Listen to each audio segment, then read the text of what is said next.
ज़्यादा पेंशन का विकल्प चुनने के लिए सिर्फ 5 दिन शेष बचे।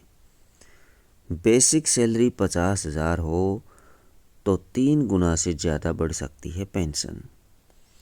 कर्मचारी पेंशन स्कीम ईपीएस से ज़्यादा पेंशन के लिए आवेदन 5 दिन में करना होगा। 3 मार्च के बाद ये मौका नहीं मिलेगा, पर अब भी कुछ लोग असमंजस में हैं कि ये विकल्प चुनना चाहिए या नहीं।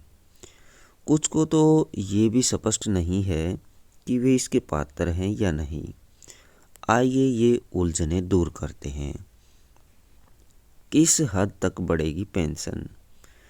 मान लीजिए कि रिटायर होते वक्त आपकी कुल नौकरी 33 साल और बेसिक सैलरी 50,000 रुपये रही।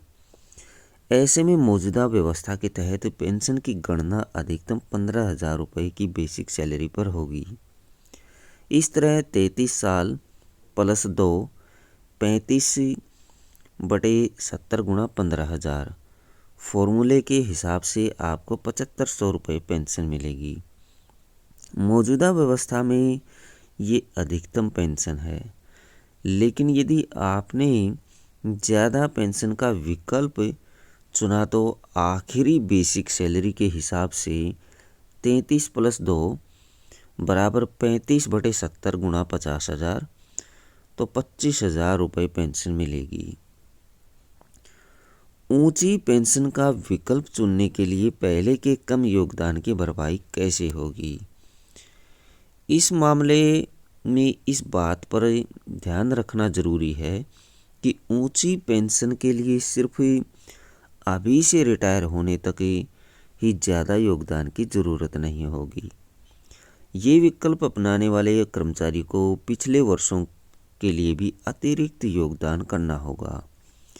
ये अतिरिक्त योगदान उस समय से लागू होगा जब वास्तविक वेतन 5,000 और 6,500 रुपये की नोटिफाइड लिमिट से ज़्यादा हो गया था। जिन कर्मचारियों के ईपीएफ खाते में पर्याप्त रकम होगी उन्हें कोई दिक्कत नहीं आएगी। पहले के कम योगदान की भरपाई उनके ईपीएफ बैलेंस से हो जाएगी, लेकिन निकासी या अन्य वजहों से जिनकी ईपीएफ खाते में ज़रूरत भर रकम नहीं है उन्हें जेब से इसकी भरपाई करनी होगी।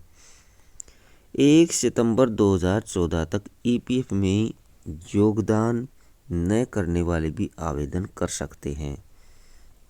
3 परिस्थितियों में ऐसे लोग भी आवेदन कर सकते हैं। ऐसे संगठन में काम करने वाले कर्मचारी जो ईपीएफ एक्ट के तहत कवर्ड नहीं था।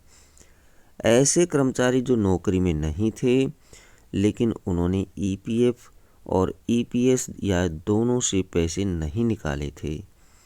ऐसे कर्मचारी जिन्होंने ईपीएफ अकाउंट तो बंद कर दिया था लेकिन ईपीएस अकाउंट बंद नहीं कर पाए थे।